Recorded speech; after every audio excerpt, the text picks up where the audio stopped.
first impulse is to run. And when there's no place left to run, pray. Pray like there's no tomorrow. Because for the people dying all around you, tomorrow will never come. No one knows where to hide, how to save themselves, how to survive. Bodies beyond number. A firestorm of violence and madness. The terrible vengeance of the greatest biological disaster in the history of mankind.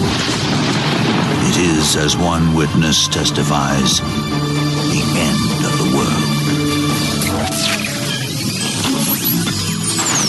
You ass interrogative, try to bring her out of my face. It's gone.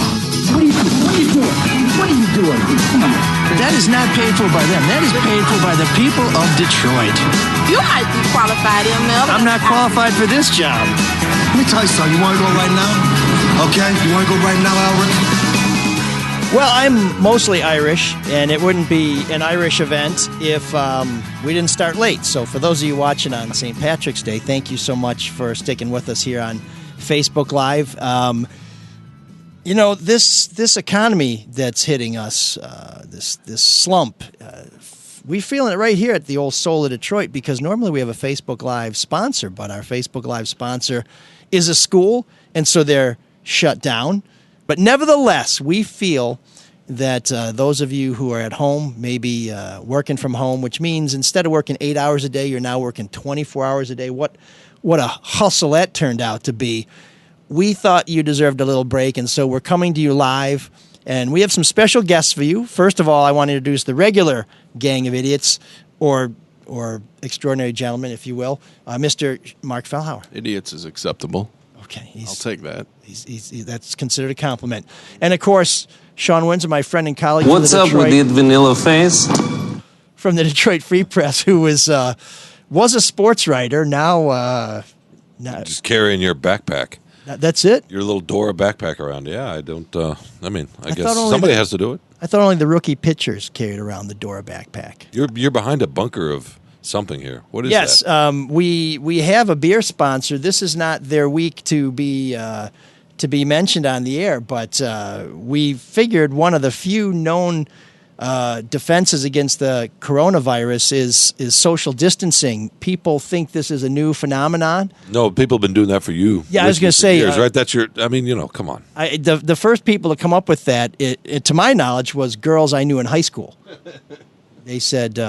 We saw that coming, didn't we, Mark? You might someday have the coronavirus, so I got to stay away from you. He loves to toss softball pitches to himself. He does. It's a T-ball. It is. We do have some special guests. We're going to be joined in just a minute by Alicia Anderson of the Detroit Free Press, who we're told is safe, but was one of the first people in the state of Michigan to self-quarantine. And, of course, after we let Alicia get back to work, we're going to turn the mic over to our host this week, who we're now hosting, which is kind of how topsy-turvy things have been in a week, John Rutherford, the proprietor of the Caju Cafe, who had a huge gala planned. It was going to be epic. It was going to be something to talk about forever. And then somebody in China got bit by a monkey, and now here we are. So, John, thanks for joining us in our house. Thank you. Good to be here. And we will be at your place as soon as you're back open. So we're looking forward to that. I know you like facts. It wasn't a monkey. It was a pangolin. Does anybody know what that is? Because I only learned about it because that's how it spread. Pangolin was a bat who apparently spread his feces, and a pangolin ate it in a wet market. And someone decided to eat a pangolin.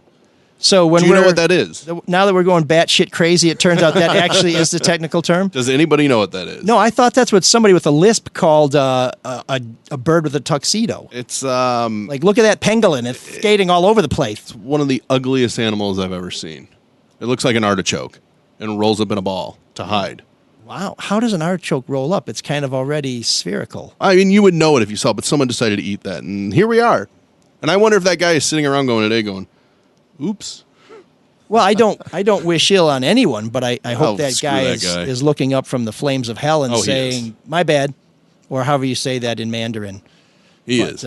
Now, last week, if you guys are looking for things to do at home, we have many, many shows for you to download and listen and to rate and give us feedback on. But I seem to remember at some point we were asking the question, are people going to take this seriously regardless of political affiliation? And is the media overhyping this? Now let's kind of do a quick roll call. Where do we feel about that now? Have we answered those questions over the last 7 days? Oh, I think so, yeah. Yeah, but I mean, I was going to be hiding behind a bunch of cases of Altus anyway. There's still a lot of people that feel that this is all overblown and shutting down the... Who are those people? People that like to party in the beaches of Florida right now. Yeah. Older people tend not to believe it. But they're the first to go, so that's social Darwinism. We'll take care Nobody of that. wants this. To what end is that's always my response when people think it's, some kind of conspiracy. But those people it's kind of lessened now. So I think everybody people, understands the real danger. Are we seeing this less in political terms now, Sean? What do you think? Well, Trump is speaking and actually saying it's a real thing. So that's probably the pivot, right, Mark? Okay, so it's okay to trust science now. Well, it's affecting everybody's personal life. I mean, you can't go anywhere without and the economy seeing the effect. But I mean, every single individual is affected. Let's bring in our special guest live from a undisclosed location. She's under sequestration, and one of the reasons we're a little late getting going today is because we always are, but also because we've taken this show to a new technological heights by being able to loop in Alicia Anderson, my friend and colleague from the Detroit Free Press, who I'm happy to say is looking as good as ever, and it sounds like, I hope, feeling as good as ever. I feel absolutely fine. I have no symptoms, no fever, no cough, no shortness of breath. Wearing a lot of gym clothes because I'm not seeing a lot of people. Basically, how I got myself into this situation is I was at a journalism conference in New Orleans with hundreds of other people earlier this month, I should say. And when we got back, we found out a person who had been at the conference tested positive for coronavirus. They alerted us all via email. Obviously, it was a work conference. The bosses got involved. They made a decision that it's probably best for people who were there and had a possible exposure to stay home as a precautionary measure and basically self-quarantine for 14 days, like so many other people are now doing across Metro Detroit. So I was also at that conference, little known fact, but Wait, because what? it was an investigative reporting conference in New Orleans, I did not attend any of the sessions or mix or mingle with any of the other journalists because it was in New Orleans. So, well, Alicia, I don't know if you know this, but I'm fully convinced that ML had COVID-19 a few weeks ago. That's the technical name? Well, that's the disease that the coronavirus causes. I'm A convinced lot of people of it. have been asking that, wondering, given the symptoms that, that respiratory thing was going around a few weeks ago. I've heard that from quite a few people. Yep. And you're one of them, ML. I was just breathless being in the company of you wonderful people. Hardly. So It's not a joke. I think you had it. But that's okay. You're fine now. I'm Mark's immune a doctor. forever. Can we say that, by the way? He's become a doctor in the last couple of weeks. Who hasn't? He got his degree in bootyology. I know how virus. PhD, though. I know how viruses work now. That was a little booty up front. No, I heard your joke. I just didn't No, he was care. trying to ignore it. Anybody else like AMG out there? No? So, Lisa, when they told you that, the album Bitch Better Have My Money?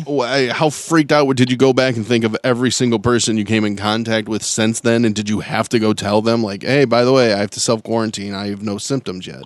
You don't want to freak people out. It was kind of at a bad time for me because I got the information late Tuesday night, and I had a whole bunch of people flying into my house into Detroit because my birthday was coming up a day or two later.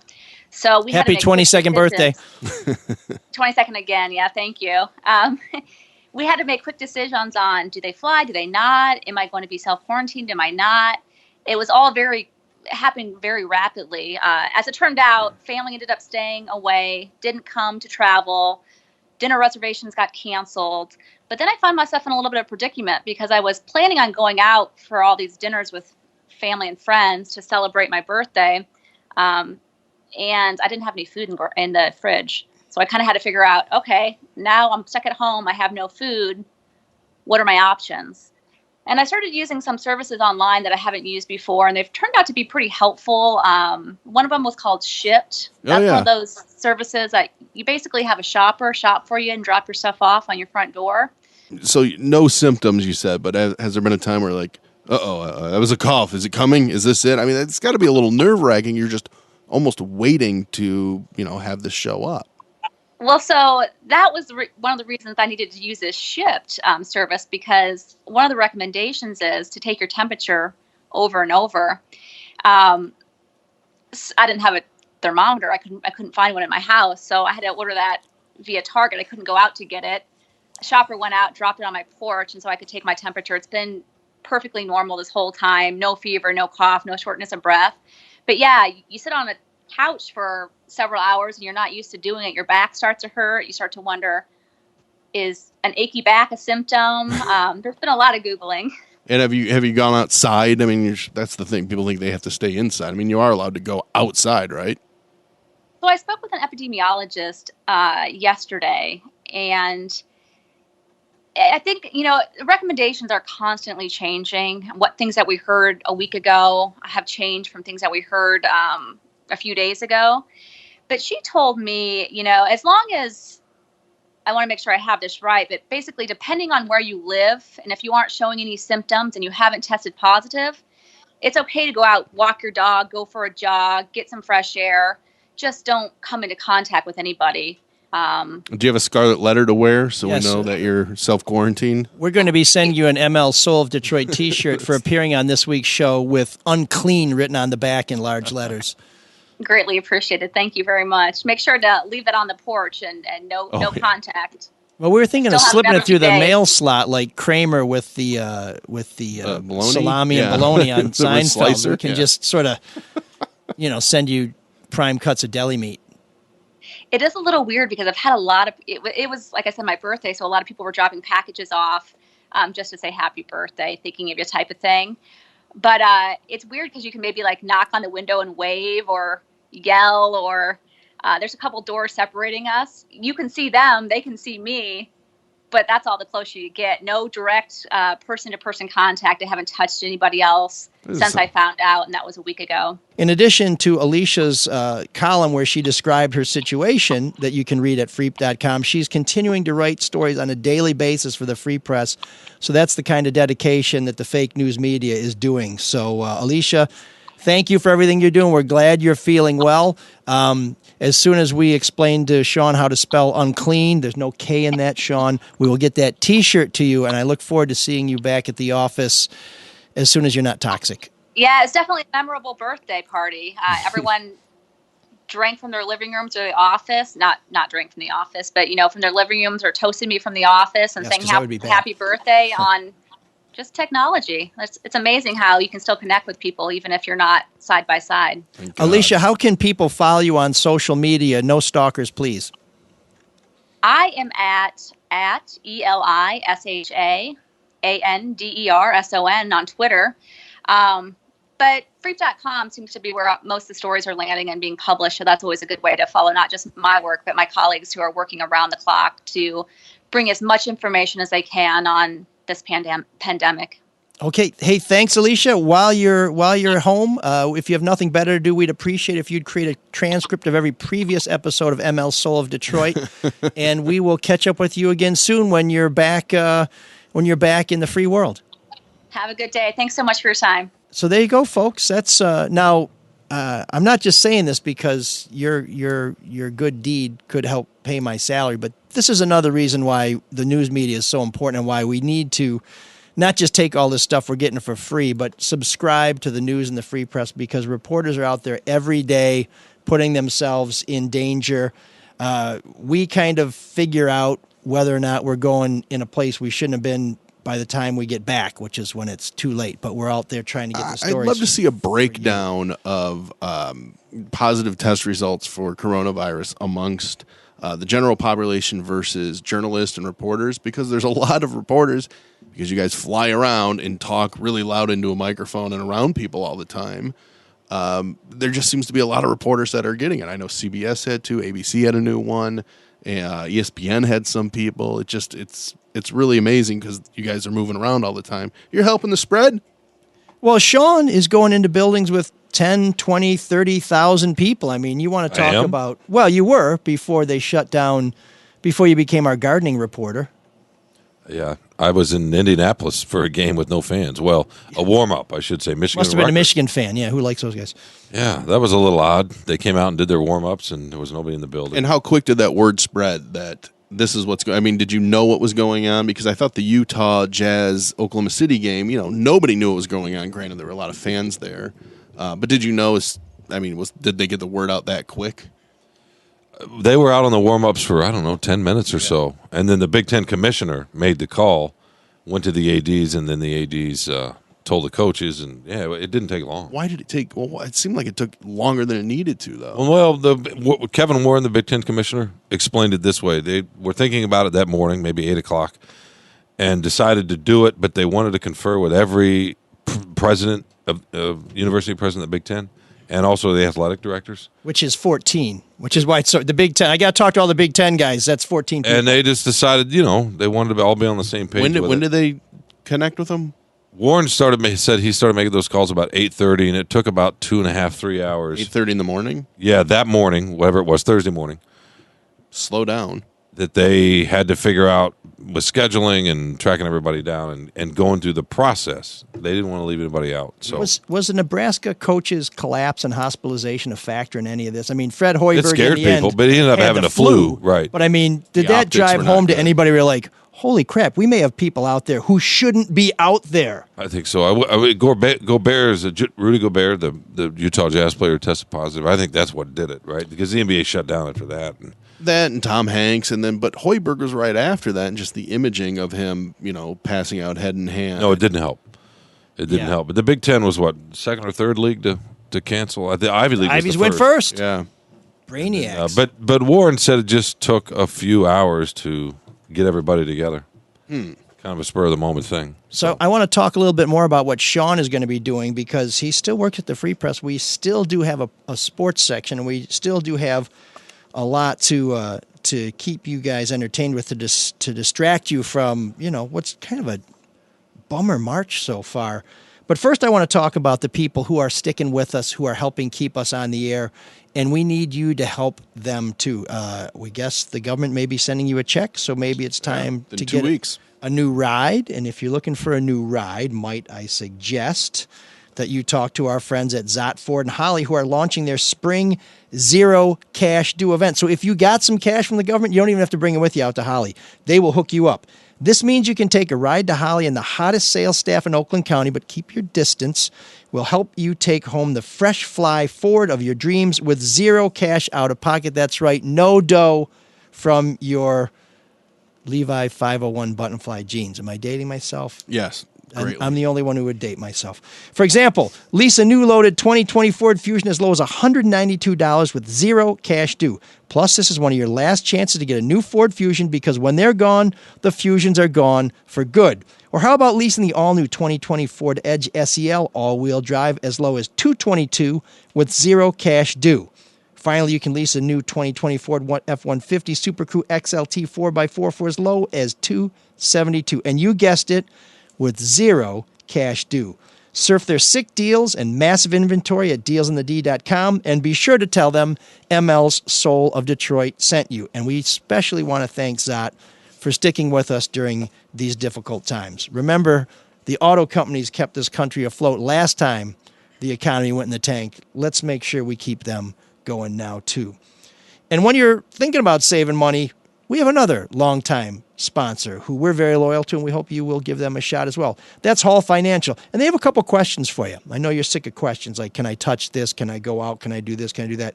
These are the kind of questions you want to think about. Are you paying more than 4% on your mortgage? Do you have lingering high-interest credit card debt?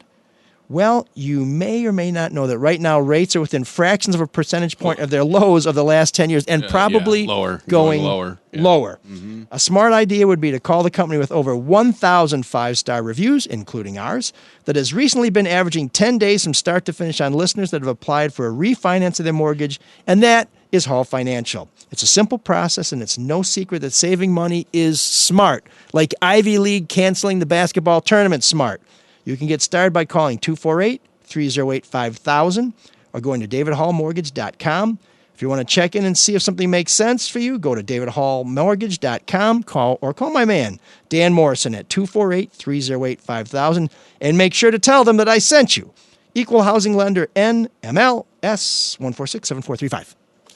John Rutherford has been sitting here very patiently, and it's been a tough week. We had high hopes for partying at the Caju, which for me is one of the few big events on the East Side. John and I were following the prescriptions from the government for a safe gathering, so I went by John's place on Friday, and he had a Rush cover band, and it was a great night. A great crowd, kind of a big crowd. And the only complaint I had... It was under 100 people, though. Under 100. The only complaint I had was the very attractive woman who kept insisting that the drummer of Rush's last name was pronounced Peart. It's Neil Peart. I said, you mean Neil Peart? She said, no, Neil Peart. Neil Peart. And then while I was going, Peart, John said, can I get a bottle of red wine and... 3 beers for the table over there. And then I didn't see John after that. We had a great night with the band. Good turnout. We had about 80 tickets sold. What about Neil Peart's friend? What happened there? We have a lot of great customers at the Caju. Okay. John Rutherford, thanks for coming on the show. We thought you can give us some juice. That's John Rutherford, folks. So John, tell us a little bit about how you're feeling after watching this event that we worked really hard on. Nobody as hard as you did, kind of sort of just disintegrate through no fault of any of ours except for some pangolin eating dude. And your business overall. Oh, man. Well, I mean, I can speak, from two viewpoints, that of a musician. All the musicians are out of work, myself included. I've had many, many gigs canceled over the next probably 4 to 6 weeks. It's that spit valve on the trombone, man. They're all freaked out. And then with the staff at the Caju, the bartenders, the front of house, the cooks, guys in the parking lot, security, door guys, everyone's out of work, and I'm hoping that all these types of people do not get lost in the mix of what the government's doing to hopefully provide some relief to the situation. So I've been watching very closely, the congressional hearings, and hopefully, some relief comes through.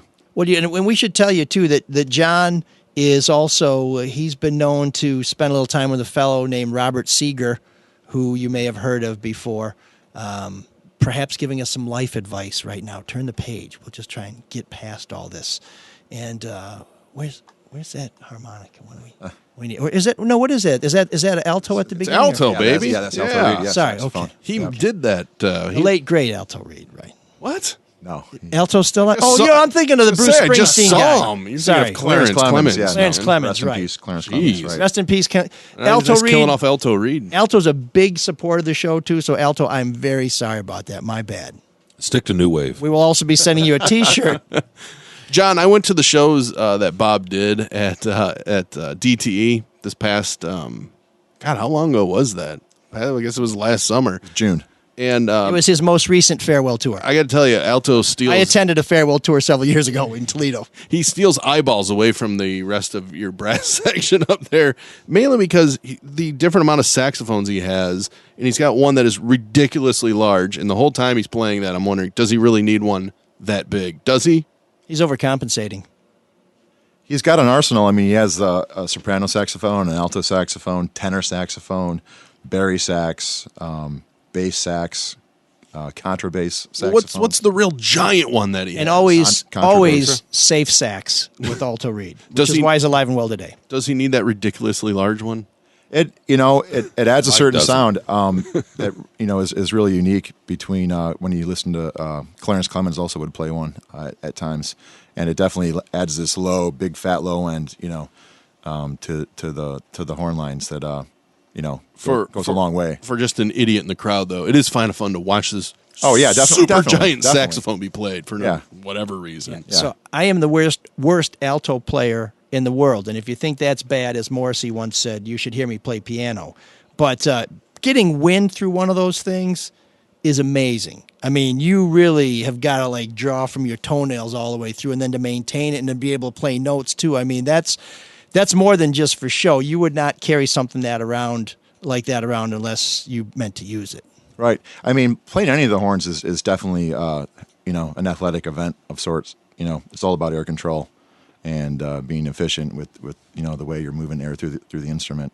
Whether it's really fast, slowing it down, a lot of air, not a lot of air. That's all makes the horn ring, and the different nuances that you're trying to produce. So the music gig is on hold.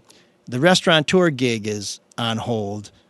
What the hell are you going to do with yours? I know you're going to be eating a hell of a lot of mussels over the next couple of days. Yeah, we started that yesterday. Well, I've just been trying to make sure my parents don't leave the house. My dad's 91, and my mom's 84, and I've been thinking about pulling the spark plugs or taking my car and blocking them in.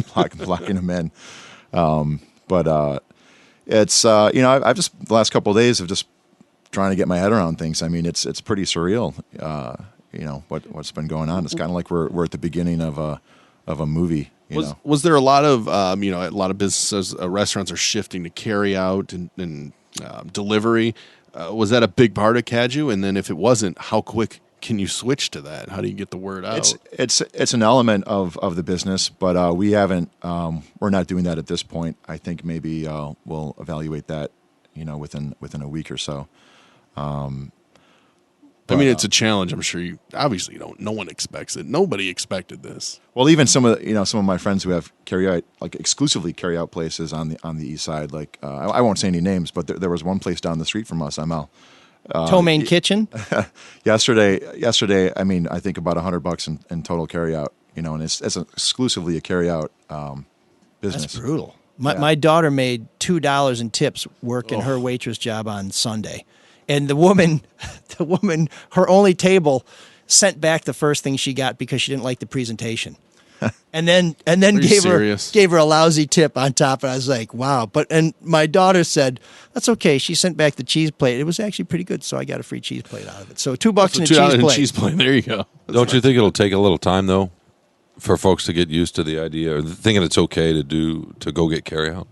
I do, yeah. I think it will really? flip.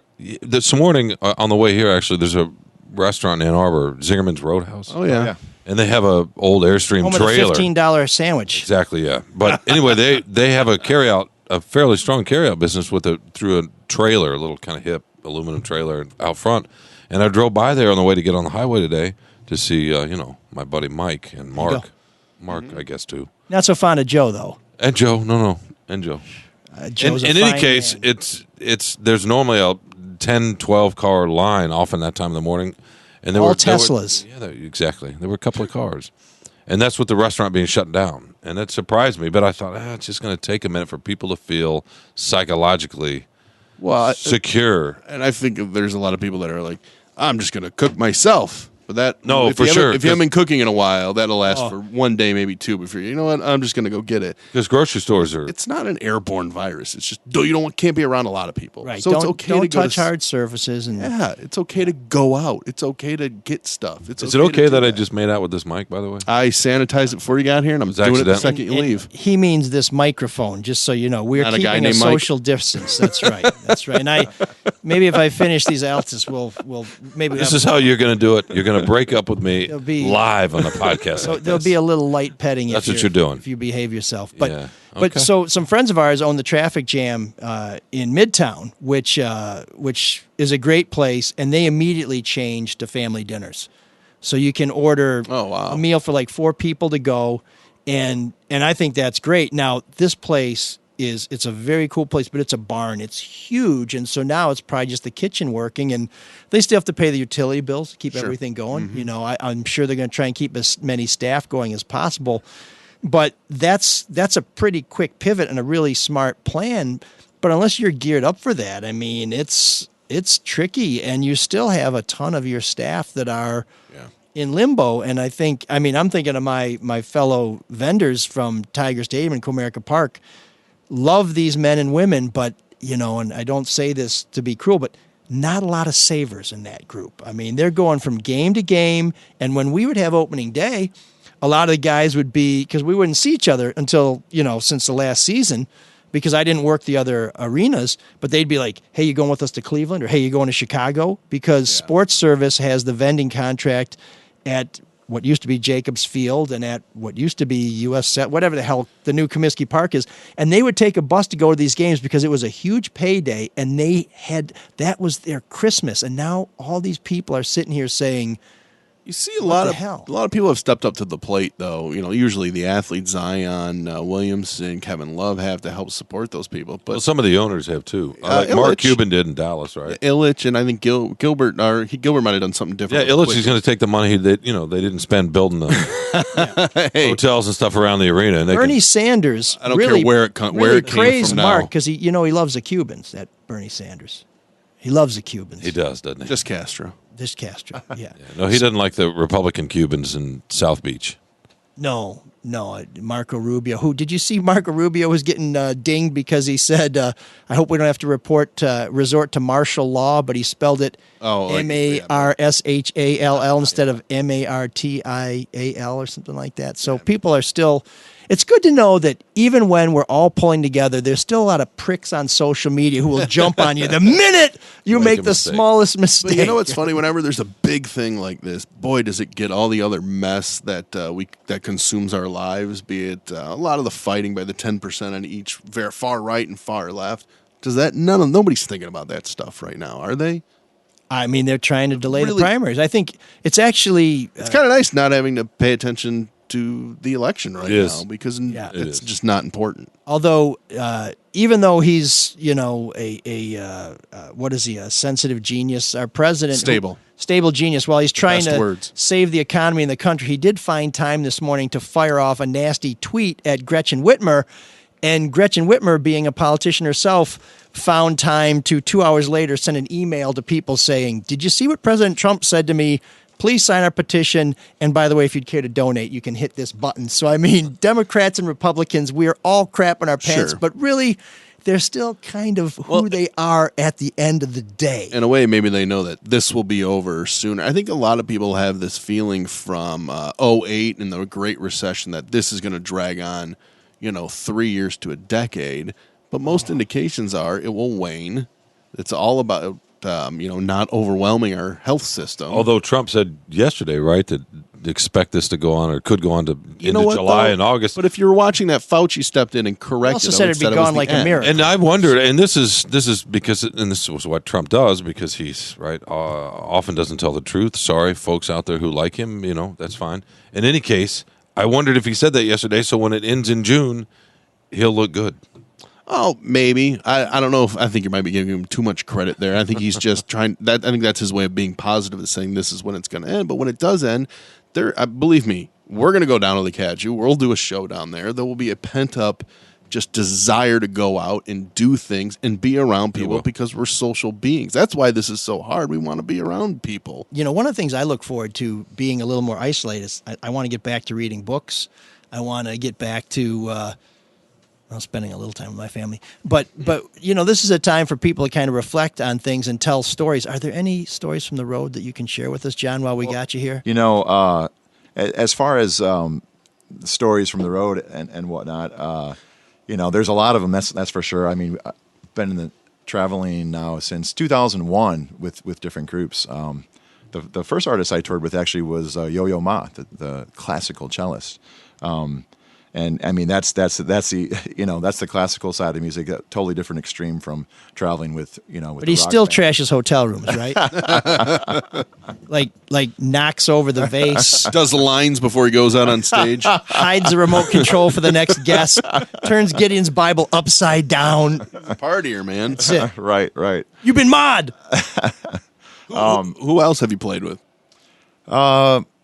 Well, I mean, 2019 was a pretty busy year. We did about 80 shows. So my group is called the Motor City Horns, and so we're sort of a horn section, hired guns, for hire. And we did the Brass Funk Brothers. There you go, exactly.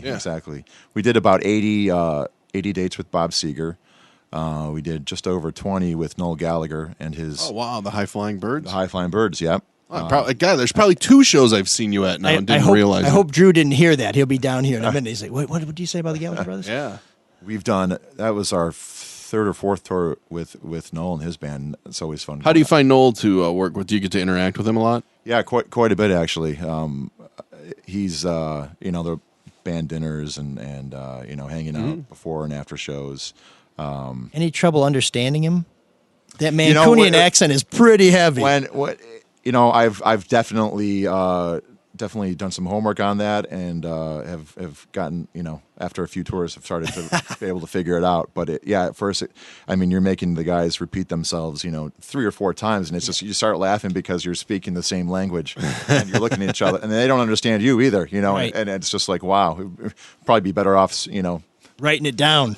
I took Latin in high school, probably would have gotten farther with that. But he's an amazing musician, though. Yeah, he's great. He's great. The great thing about getting to work with Bob Seger and then with Noel Gallagher, they're both amazing songwriters, and that's been a real privilege, as a musician to get to.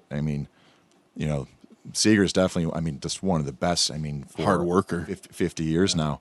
And Noel really, with Oasis, and he is the creative force behind that band, writing all the songs and being the musical director, the creative impetus behind that whole thing. Who knows if they'll ever get back together or not? They won't. It's fun. It's fun to follow though. It's fights? every week there's the fights and just all the stories and rumors and. It makes for some interesting reading, but So 2019, 80 dates with Seger, about 20 with Noel Gallagher, 20 plus, and that was like in 30 days. That was pretty intense. Both coasts and Canada as well. Are you guys on the same bus? Are there separate buses, or do you fly to some gigs? Two buses. He would have his own, and then one for the three, and then one for the band and one for the crew. Actually, the band had 2 buses. It was both groups are about the same size. Seger's band is about 14. Noel Gallagher's is about 12. Really? Yeah. Damn. Once you start getting horn players, well, I guess if you got horns, you're already going pretty deep, right? Yeah. And then I did a couple dates with the Who. Wow. They were picking up local musicians in each city that they were doing their tour in. And then I did about. Did you mix it up with them, or were they just their own entity? It was funny. They both. So when it was dinner time in between sound check and the show, this particular show was in Grand Rapids at Van Andel. The tables and catering were about 12 seaters, and my buddy Walter White and I were sitting. He's a trumpet player in town here, good buddy of mine. And makes a lot of meth, right? And he owns WalterWhite.com. Oh, damn. Oh, he does? Yeah. He should have sold it. Well, too late. Very well-known trumpet player. But we were sitting there having dinner, and then Daltrey and Townsend came across, and we're sitting at the other end. We didn't have, a nod hello, and there wasn't too much interaction. But I'm surprised those two were interacting with each other, Peter and Roger. Well, funny story though, with Noel's band, they, in England, a lot of guys refer to the Who as the Two. The Two, because it's just the 2 left. Yeah. Daltrey and Townsend. And then they're the bass player they've been using. And when I told Noel's band that about this bass player, they just could not believe it. The guy's from Alaska. Huh. His name, it's either Jeff Button or John Button. He's very good. Let me just say that. You'd have to be if you got a gig like that from Alaska. But yeah, he's his roots are he's from Alaska, and that just really made them just really laugh and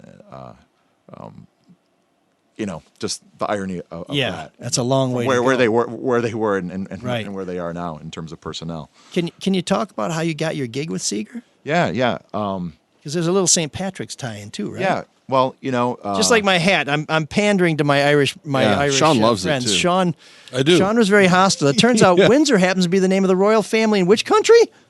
Oppressive bastard. Yeah, right. I know. Your hat's beautiful. Thank you. And it goes well with your shirt. They're both plaid.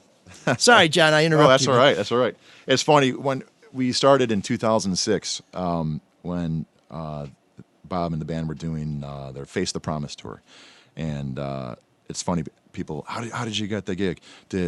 I heard Seeger was online looking up horn sections in Detroit, and that's horn sections, not porn sections, right? Hornhub. He typed in Detroit horns, and the Motor City horns came up, and the thing. I mean, obviously it's a little more complicated than that, but funny enough, my dad's law firm had season tickets for the Pistons. This is back when they were playing at the Silverdome, and Seeger's seats were right next to him. And this is back. I mean, I was 5 or 6 years old at the time. My brother was about 11 or 12.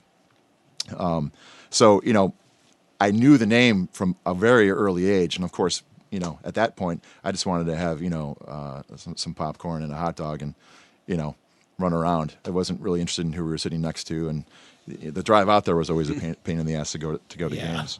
But so all along, my brother was the bigger music fan as I was growing up, especially in the pop realm. When I started playing trombone in 4th grade, I was really focused on classical music and jazz. And but my brother, was sort of the one who kind of kept me, from being too square and like, okay, I knew these names and I could, recognize songs, right. and he would kind of guide me to some different bands to listen to, which I did more and more of as I could progress in music. But sadly, my brother passed away in a boating accident in 2005, and that's a whole nother story. But we joined the band in 2006, and I can't help but think that a lot of that, some type of divine intervention that he was guiding me. I might mention, too, he was born on St. Patrick's Day. And you said he was the one who got you sending cassettes over to Seeger, right? He did, right. Yeah, every starting, so I finished my undergrad in 99, and that's when I put the Motor City Horns together. And where'd you do your undergrad at? I started off in Boston at the New England Conservatory of Music, and then I transferred to the University of Michigan. Never ask a question you know the answer to. But he teaches at Wayne State, so. No, I don't. Well, you did for a while, didn't you? Oakland, okay. and University of Toledo. Okay. And Albion. Okay. Yeah, but that's not anymore. But so your brother got you to get those cassettes over there. Now, when you first were you just a kid when you brought those to Seeger, or how did that work? So the first one, and it literally was a cassette. I mean, this is 99, and say like Sweet Jams by John on there or something with a little cartoon in flames or something. There was a guy named Charlie Dentel who still is an active musician, a great singer-songwriter out of Ann Arbor and Ypsilanti area, and we recorded tracks for him. That was our first album that we were on. We've been on over about 50 albums now over the years. What I would do is to send a compilation of what we did that year. So the first year, it was around holiday time. Hey, happy holidays. Check out this horn section. I would just put the highlights of what we did. And, we actually, speaking of Clarence Clemens earlier, we did 2 tours with Clarence Clemens. He had his own band called... Right, I remember when he had that big song Temple out. of Soul. Yeah. And we did some work with him. We did some TV commercials and radio, spots here and there, and some work with the Four Tops and Temptations, just different things like that. And so I would just send just a happy. I always said Happy Holidays, and never said Merry Christmas. Yeah, you got to be careful. You don't want to piss anybody off. Right. Oh no, you piss people off when you say Happy Holidays, not Merry Christmas, right? I'm just like, somebody greeted me. What's the hassle? You're like, Happy Kiss My Ass Day. Is that better? Right. But it worked. Yeah. So anyway, and I got to be honest. I mean, they probably sat there on some shelves getting dust. I don't think they were ever listened to. But then it morphed to sending CDs, and here we are. Then in fall of 2006, I got a call, and we had basically two days notice to get ready to audition. I think it was actually like 36 hours. It's like a day and a half, and they gave me a handful of songs, and we put arrangements together, and the first rehearsal was at the Cadieux stage. There you go. Wow. Over on the east side, Cadieux and Warren. So Cadieux, the word Cadieux is... you can't escape, man. Can't escape. You can't escape. Can't escape the French. And now you've done, in the last 14 years, you've done 16 farewell tours with Bob Seger. I got the whole farewell tour thing is really on you guys in the media. Yeah. You're the guys who always spin it. Is this his last? Posing the questions. Is this his last tour? Then people start to speculate, and then they just take away. They just see last tour, even though you had all these other qualifiers around it, and all of a sudden people are thinking it's his last tour. The one we just finished was the first time where, it was acknowledged this is his final North American tour. So I got to go go to his defense on that one. He's not one of those guys who's I mean, like the Who. I mean, how many have they done? Well, I was reading about 80s? I mean, Gary Newman, who did Cars. Right. He had his first farewell tour in 1981. He had his first hit in 1979, and I think I saw him in 2000. He's been touring almost every year since. So yeah, the things can get crazy and didn't Jay-Z retire many times ago or whatever? So it's not just Seeger. But anyways, well, if we want to see you, it sounds like it'll either be at the next farewell tour, or we'll have to go to the Cadu once it's reopened. Yeah, let's hope that's going to be sooner rather than later. Well, John, thanks for coming and joining us. Thanks for guys, appreciate it. Coming up with a great party. I'm sorry that some pangolin-eating fool named Alicia Anderson messed everything up for everybody, but that's the media for you. Once again, it's a conspiracy. But Shawnee, before we get to our great debate, I don't get to see you that much because now we're all working remotely at the paper like most other people are doing in their workplaces. But what are you guys doing these days? You're still putting out a lot of copy, but I mean, how do we keep a sports section going without any sports except for Ultimate Fighting? Well, it's like the summer. It's just the summer's come early. The Tigers are bad and there's nothing else. And we usually deal with this in May, June, July before the NFL starts to ramp up late July, I was going to say, when all else fails, there's always the NFL in some angle. Yeah, there's that. I mean, Tom Brady's left the Patriots today, right? Yeah. So that's big news. But considering the last few years we hadn't last year the Pistons were in the playoffs for 3 games. Mm-hmm. But other than that, I guess that's a 3-game minimum. I mean, right? we for the last several years we have not had the Pistons or the Wings. I mean, so basically once college basketball is over, you have spring football a little bit. I guess that's shut down now, and the Tigers are a big deal on opening day, and then that's it. So we've had to kind of get creative the last several years. Anyway, for a couple of months now, those 2 months are stretching out into 3 or 4 or 5. Who knows? But so that makes it a little bit tricky, but this is different. I mean, my men's hockey league, we were eliminated from championship contention, was canceled. So on Friday, I was looking forward to starting our volleyball league. First time I played volleyball in 20 years. It's been postponed. And when the NHL went on strike, you and I were at the Free Press together, and you did an outstanding series where you covered a men's recreational hockey team. Thanks to you, I think. Well, it was a very smart journalist came up with this idea, but you found a team and you followed this team as if it was an NHL team, won one of the top sports awards in the country. I don't think I got mentioned in the speech or got any of the prize money, but it was kudos to you. But I mean, if you wanted to do that now, you couldn't. That's not an option. The rinks are locked up. The arenas are closed. No, gyms are shut down. I wonder if DCFC's been put off for a month, and I hope those guys can make it because you want to talk about living on the margins. I mean, what do we have right now? I was thinking about this yesterday about driving around and trying to find anybody doing anything. I mean, you have I saw running. Kids playing basketball. Yeah, you can in Detroit. Yeah, and an outdoor on an outdoor court. Yeah, that's about all you'll see. Or running, yoga. Do you post at home up on somebody. You want to put your hand on somebody's sweaty back to try and keep them out of the pain. Right. No way, man. There's so many stories out there though because everything was cut short. Well, and we can do those for a while. Like the other day, I talked to Tom Izzo, and he was at home trying to bored out of his mind. Yeah, trying to figure out what to do. He said this is the first time in 40 years he hadn't coached or watched basketball this time of the year, and he cleaned his closet out and said he was going to clean his garage out and spend a little time with his family. He's watching TV, watching movies, which he doesn't normally do. So it was just kind of an odd. He gets to be a human being. Thing for him. He said he slept until this Saturday morning. He slept until 9 a.m. It's the first time he's done that. He got 2 hours sleep. But he did admit that he woke up at 5 a.m. and watched some film of this year's team. He's just a little wistful. He told me when they got the word they were going to go to Indy for the Big Ten tournament, that would have been Thursday, right? Thursday afternoon they were going to go down because they were playing their first game Friday. They were 20 minutes from being done with practice. And one of the director of basketball operations came in and told him that the league was shutting it down. He said that was the best practice they'd had all year. That Cassius Winston, their star point guard who lost his brother, back in late November. Cash? This has been like hardcore. And had finally therapy. started to now. He's finally started to play with the freedom and the joy that he'd played with. Right, he was finally starting to rediscover himself a little bit. And you could see that. You saw that in their last game against Ohio State. By the way, Izzo did joke with me that for the second time in his career, he ended his season with a win. So they were that's a good line. Yeah. Cassius So- is a U of D Jesuit. That's right, grad. fellow, That's- He is, fellow and- Cub over here, My John brother, Rutherford. He's one of the more special players, not just at that school, but I mean, he's really something. And it would have been, they were. It was tough for them, obviously. But in any case, so there are those kind of stories. You can talk to folks about what they're doing. The business of the NFL is still going to go on. Obviously, it's a free agency period right now.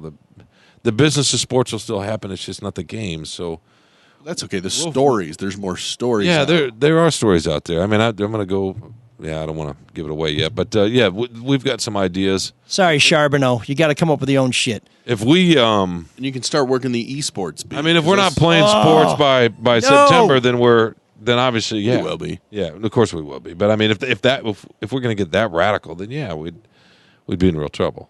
Now, what about What's wrong with esports? I do not want us to follow virtual teams with guys with giant thumbs sitting there in easy chairs. Why not? It takes hand-eye coordination. Pressing but well, great. Then we'll put them in the Space Force. They can blow up asteroids. But I don't want to follow these lazy boy.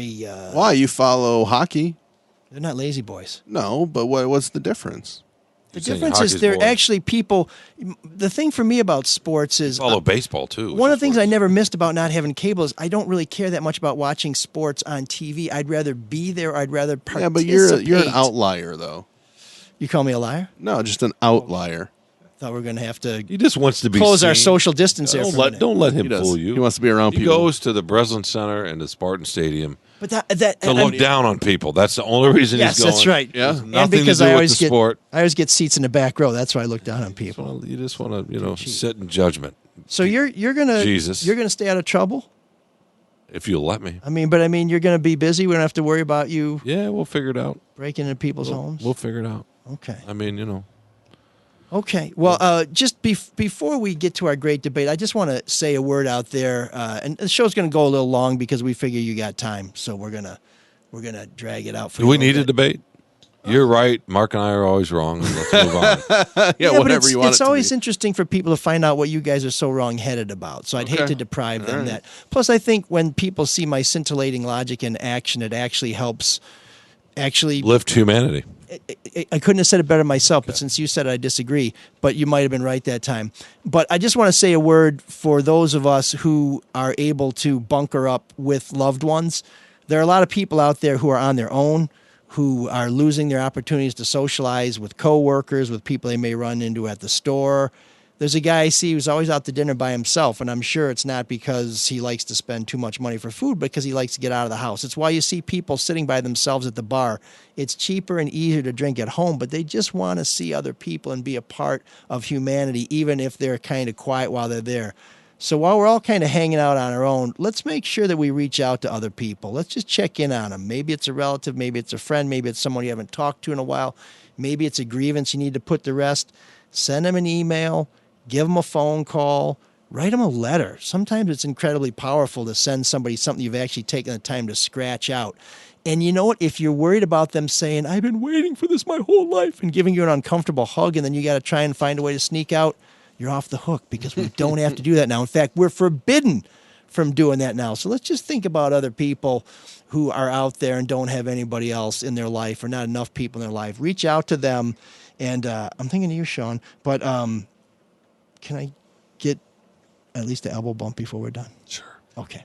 I won't change my mind on anything, regardless of the facts that are set out before me. I'm dug in, and I'll never change. Infinity. No!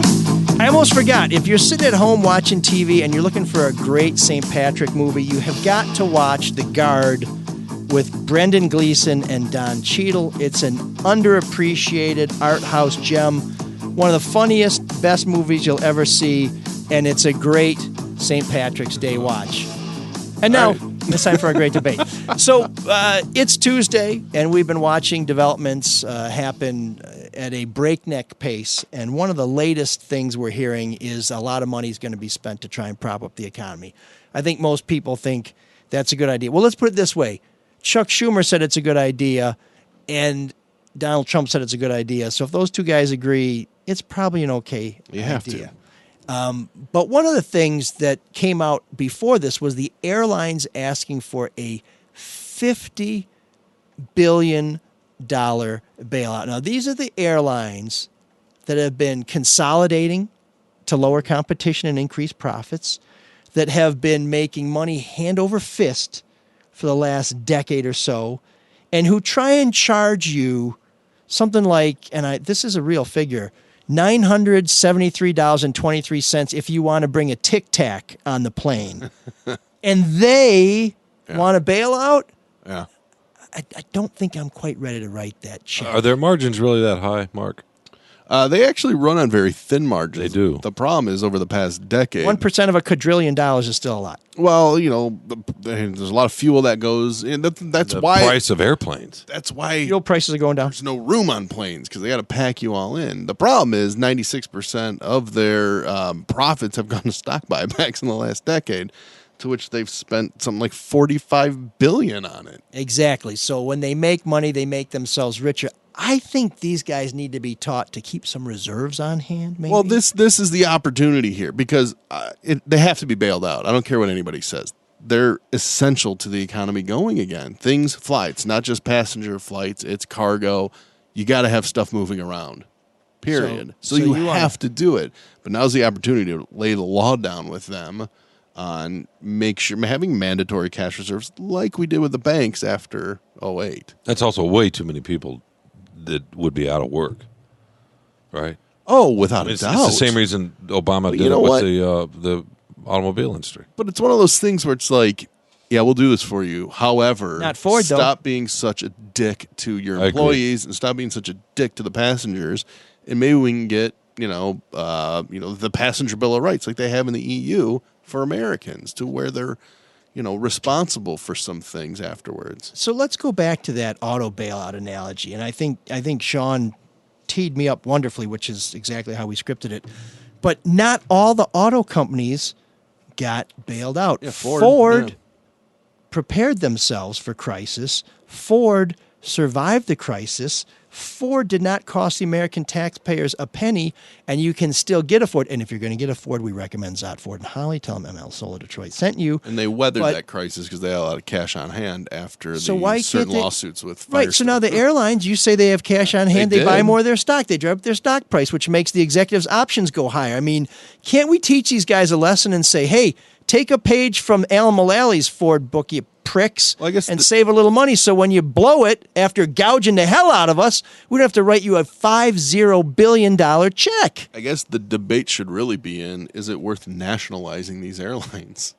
Oh. I mean, they're a cartel. They don't compete over... Nice one, Bernie. Well, believe me, there's nothing I hate more. I mean, you know that, Sean. I think we can nationalize these airlines. I don't want any industry. Sanders Air. It's better than Trump Air. Didn't go bankrupt. However, they're a cartel. They don't compete. And it would all be Coach if Bernie ran the airlines. We don't need no first class. Could air travel get any worse if it was nationalized?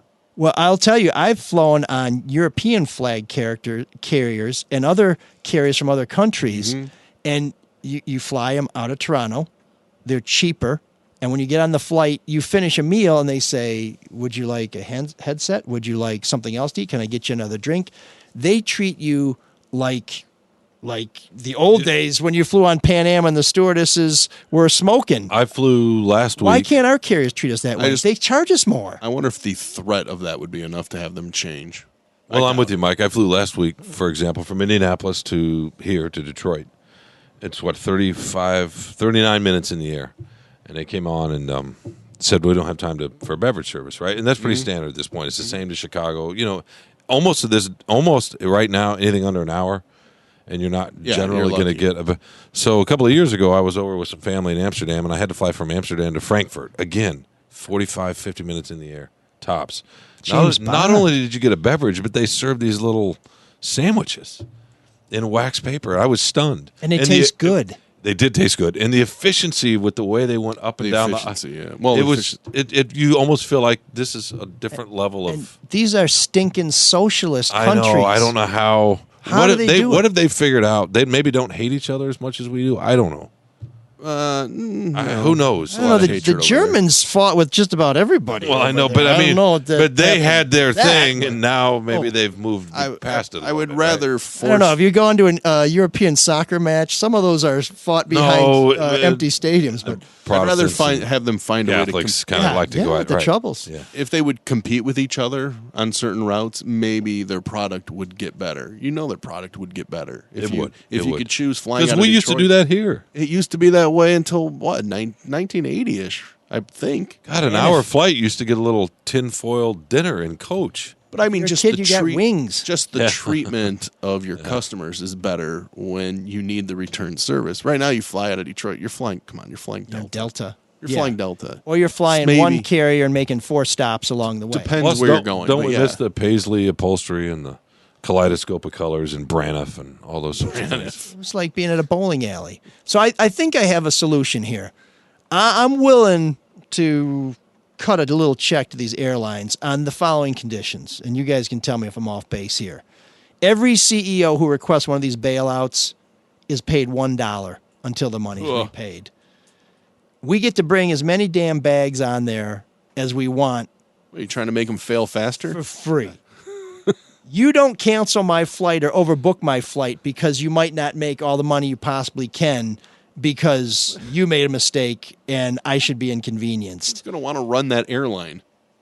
Well, they ran into the ground. They were and thanks, Mark. And if you ran the airline at the same time you failed and needed to be bailed out, you must run that airline for the next 5 years. Yeah, now you're going to force people to do it. And if it turns out you're really bad at it, you will be hired. There'll be a co-CEO hired who will make a shitload of money. And every day they will sit next to you. And the only thing they'll say to you is, can you heat up this coffee, biatch? So I think I could live with that. Is that fair enough? That's fair. I still can't believe you want to nationalize the airlines. I don't. I don't want to. I'm just saying. I think it's a worthy conversation right now. Do you worry about safety issues and all that? Because that's the one thing about having a private. The safety record is pretty astounding, right? Sure, our safety records. Although they can save money by cutting down on They're safety. nationalized in Russia, and they don't do so well. Well, I didn't say I liked Russia. They just said I liked Russia. I just want them to compete. Okay, well, there you go. We disagree, and they're wrong. And that's your great debate. Oh, man, the geeks have inherited the earth. Did I do that? What a dork. Does him wanting to play with us again mean that he's turning into a geek, or we're turning into cool guys? So there's news, and then there's fake news. And then there are reporters who are risking their lives to tell you what you need to know to protect your lives. And I kind of owe an apology to Channel 4 because I make fun of them for the last 15 years. Every story they promote that says, here's a story could save your life, turns out to be, please wash your hands. I guess that wasn't just a gimmick, so I apologize. And I want to say special thanks to Devin Skillian, who was looking forward to joining us at the CADU and who was in and good to go right up until the moment that the governor said gatherings like that had to be canceled. So thank you very much, Devin Skillian. A real journalist, a man who knows what he's doing. Well, let me talk to you about a fella named Alex Jones. You may have heard of this jackass. Yeah, what about me? Yeah, you may have heard him saying Not that bad. the Sandy Hook massacre didn't happen. Well, here's the latest from this jackanape. We are all worried about wipes and certain rubs and all these other things that are going to help keep us safe. Well, my man Alex Jones, who's never been an opportunist or a lying sack of shit, was rebuked by the New York State Attorney General, who issued a cease and desist order because he was claiming on his website that he had some diet supplements and toothpaste that could be used to fight the coronavirus. Mm-hmm. The New York Times reports Mr. Jones, according to the Attorney General, made a series of claims that his products could act as a stopgate, once again overuse of the suffix gate, against the virus, that his Super Blue brand of toothpaste kills the whole SARS corona family at point-blank range. You're lying scum. Well, Mr. Jones, other than being exactly what he just accused other people of being, sort of the takes one to know one, that assumes he knows anything, has accumulated much of his wealth from the sale of health enhancement and survivalist merchandise on his website, InfoWars, a platform he has used to disseminate conspiracy theories, including the aforementioned false narrative that the Sandy Hook school massacre was a hoax. Here's the bad news. He's not the only piece of crap out there trying to take advantage of you. Another man who we know up until this moment we could always trust, Jim Baker, was also trying to tell you he could protect you from the coronavirus. He was saying that the colloidal silver, in which small flakes of silver are suspended in fluid, can help eliminate the disease within 12 hours. By the way, folks, if you bought some, I'm sorry. If you haven't, you should know colloidal silver is not safe or effective to treat any disease or symptoms, according to the FDA. In fact, it can even be dangerous to your health. So Alex Jones, Jim Baker, for trying to take advantage of us and for giving the media a bad name and for making people wear too much mascara, you are our Geeks of the Week.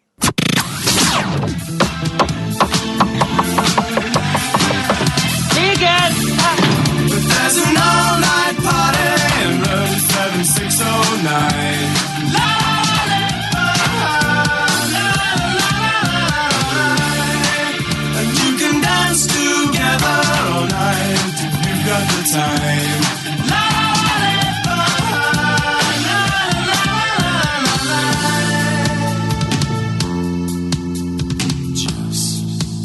Here in room 7609, which is still open for business because we don't think the governor is quite cool enough to find out about our little new wave hidey hole.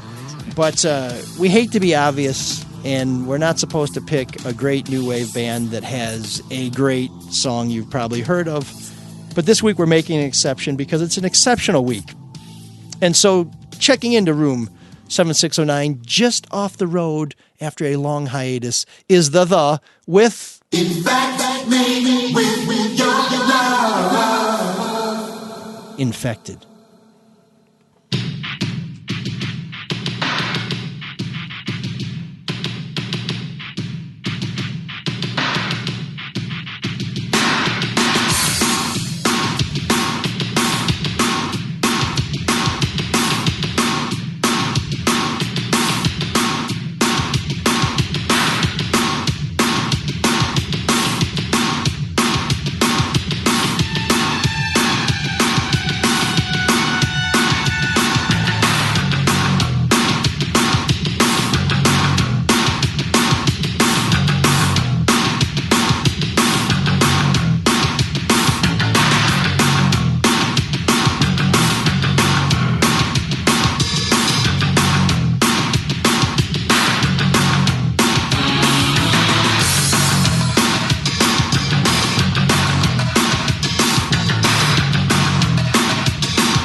section. So one of the things that I really love about the is Matt Johnson, depending on which incarnation of the it is, he does everything, or he brings in some of the greatest names in new wave music to support him. And for years, Johnny Marr, the founder and guitar player for the Smith, was a crucial part of the. But I love all the different tones, all the different layers, and I especially love that you don't hear this a lot in new wave music, a horn section. And I was just looking at John, and I said, that's cool, but I don't know whether that's coming out of a machine or it's actually coming out of somebody's lungs. And John says, "Oh, you can tell."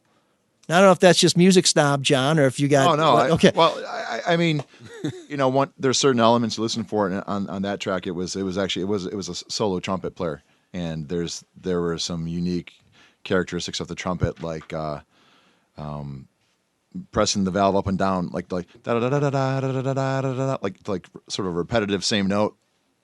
That's a trumpet. You can't really replicate that on a synthesizer. It's crazy. That sort of repetitive thing he was doing, and like sort of some of these little trills they're called. So that jumped out at me right away. Like that's really a trumpet player. So there's no amount of programming. There's no Mellotron or anything where you can actually put real horns in there without really having. I mean, but you could tell. You'd be able to pick up the difference. Yeah, typically you can. Oh wow. Yeah, but no, that one, especially when it's a solo instrument, it's easy to pick it up. I can't believe you're indulging him in the. Well, no, I'm just used to asking you guys. You like it or not? You're like, it sounded like there weren't a lot of words in there, or I think that guy's really German. And here I have a virtuoso. I don't think that's How ever could I been not said by avail of myself? either one of us. Okay, maybe I made up the German thing. But there have been some songs where like I didn't hear any of those words. It was good. It wasn't your worst choice. No, well, boy, that's a high compliment. This is a tough. I liked a little plug about sports. I was just thinking, feather bowling championship in May. Yes. Now, have you had to suspend the feather bowling league at the Caju? It has been suspended for 2 weeks. I need to come write about that, I think. Come see the Farmhouse Steve portrait. Sure. Who was one of the great feather bowling champions, who was had his portrait stolen and then recovered. It's a story I did at Fox 2. And then tragically, Steve died of brain cancer. But one of the all-time East Side legends. I mean, a real gentleman, a real character, a real Detroit guy. In fact, he left me a voicemail when he found out about the woman in Oregon who had just gotten married and who was choosing euthanasia because she had a terminal brain cancer diagnosis. And he called me and said, and I'll never do what he said justice, but he said, she is going to be the symbol from Oregon for giving up, and I am going to be the symbol from Detroit for continuing to fight. And Steve fought every single day up until the very end, and what a great guy. Oh. But anyways, Steve, we're thinking about you, and a champion feather bowler. So yes, feather bowling is great, and people who have never done it before can just go on their own if they come. You have open lanes, right? Open lanes, yeah. We always suggest to call in advance. I mean, the weekends really book up quick. Yeah, and even like people do a year in advance, especially around holiday times. We'll have the same families have come for decades.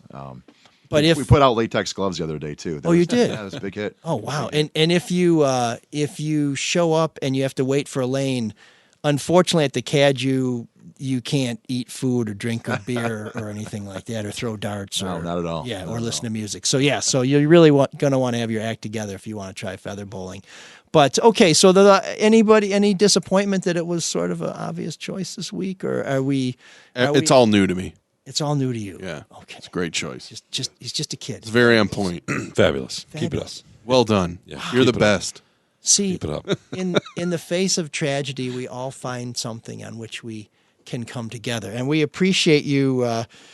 Except for Sean, who usually comes first. But we appreciate you guys listening today on the Soul of Detroit. We hope that as you sit at home, lathering yourself in disinfectant, that you will check out our previous episodes, including pathetic little episode 3. Still looking for Love. Episode 3 is great. And it's very sports-based. So if you guys are missing sports, Sure, it's not dated. This is your like the battle of good and evil, it wages forever. So check that out. We would love to hear from you. We love to get your feedback. You can give us a call at 313-288-9070. We think we've worked out some of the technical problems so that we can take your calls. That is our Butterfield 89070 line. We certainly appreciate your support and your ratings on whatever platform you listen to the show. It's great if you subscribe because then the new episode pops up right away. Facebook last week would not let me post our show. They would not even let me put our URL for the homepage for mlsoulofdetroit.com on there. We love to hear from you at mlsoulofdetroit.com. mlsoulofdetroit@gmail.com. So drop us a line. We're a work in progress, and we appreciate your feedback. And when people rate us, often they have a few bon mots for us. That's French for Sean's not listening. So Gordo, my man, says, show is pretty good, but I cannot stand arrogant Sean Windsor. Gordo? What? For example, him saying thug only applies to a certain race and should be removed from language was super obnoxious moronic. Go find a safe space, bro. Not sure why he's on. He provides nothing but back rubs. I made up that last part. Great show. Mary says, great show and interesting topics. Stud Muffin says, love your no ox too good to be gored reporting. Okay. DN859 says, too much fooling around, bullshit, acting the fool. Come on, more material, less fluff. Damn. Johnny D. Detroit says, ML is a stud and Mark is cool too. Johnny, let's keep that social distance, my friend. Mo Crush says, want to know what's going on in Detroit? This is the show. So there's just a few words from people out there, including someone who tried to get thuggish with my man Sean. So that's all right. He can stay in his little bubble. Watch yourself, Gordo. I know. So, nice, Gordo. But less fluff, I guess. Enjoy your whiteness, Gordo. Hey, how do you know he's white? Oh, just a crazy guess. Big Asian. There's Sean judging again. Crazy guess. But as we said at the top of the show, we have lost some sponsors because of the economic situation. You can be our sponsor, and we know money's tight, so we don't expect you to support us for nothing. If you want to donate, you can do it at mlsoulofdetroit.com. We have a button there. But if you'd like a little return on your investment, Mark, how can people get some of our sweet swag? Oh, drewandmikestore.com. Shirts, your book. That's right. Signed copies of the Kwame Sutra. We've got T-shirts. We've got stickers. And we have hockey jerseys. If you go to the website, you will see Sean's handsome sons modeling those hockey shirts, hockey jerseys. Sean, what's your preference? You prefer the royal blue or the white? Oh, the blue. The blue. Once again, voting against the white. You like the white. Gordo, somewhere right now, is saying... So trying to set him up there. What did I tell you? He was not biting. Gordo sees me as the Combs to your Hannity. And Combs didn't last long, so I won't be here long, Gordo. Don't worry about it. I was thinking more of a Combs over. Yeah. But he didn't last long on Earth either. Isn't he dead now? Yeah, I mean, he's... I'm sure Gordo's worried about your health, Sean. Well, that reference. Let me tell you something, Gordo. We appreciate you listening, but this isn't the same show without Sean. It's possibly much more interesting. But anyways, thank you. What? Well, I was just going to say, Gordo could say with Rush, if that's a little more. With Neil Peart? Yeah, Rush and or Limbaugh. Yeah. Oh, the other Rush. I mean, right. The other guy who I appreciate didn't you think listening, coronavirus Gordo, was a big deal. But yeah, you're probably not used to having various opinions when you're. That's right. What you listen or turn on to. So I appreciate it, though. We value your listenership, Gordo. So in the spirit of reaching out to people who are all by themselves, Sean has reached out to Gordo to say, hello, my friend. Be nice to Gordo, please. Sean is saying, I'm extending my latex-covered hand. Yeah, in my safe space, I'd like Gordo to join it. Wow. So it got a little creepy there Oh, for a minute. no, but, you always have to take it there. But yeah, no. But we appreciate all the comments. We take them all. Tell Gordo I'll wear an American flag on my lapel for him. We got to take down that hammer and sickle then. Yeah. Unless you want to put that on your left lapel. They'd see a city flag of Ann Arbor, folks. But we appreciate you listening. We love all your feedback, and we love it when we hear from you on Facebook Live, too. Even though you're only getting part of the show because I guess you're not hearing this because you're not getting that part of the show. So, but also we want to say special thanks to Patty P., who pointed out that the one person who seems to be benefiting from all of this more than anybody else is Joe Biden, because his race is over. Yeah, and he doesn't have to do anything. He doesn't have to speak. Yeah. It ended Which right is in good. time. He gets to go back on the shelf before he does a Joeism. And no more wandering off camera as he did last week. Oh, God, that was bad. Oh, that was terrible. And this is really kind of brings things into focus now. It's now Trump and Biden and the long fight. And I guess, I feel sorry for the Bernie Sanders supporters who are so passionate. But if this was an ongoing primary where he had a shot to take Biden out and fight, he really doesn't, because I don't think you can go out and press the flesh. I don't think you can really. It seems almost unpatriotic now to be sniping at each other. So Patty, thanks once again for your insights, and I'm sorry that we're not seeing you today at the Cadgy, but we'll be back, and when we are, you'll know where to find us here on the Red Shovel Network. Cyrus, take us out. Can you dig that? Can you dig it? Can you dig it? For man's ultimate enemy is still out there somewhere, no less deadly than it was 650 years ago. That it will awaken is certain.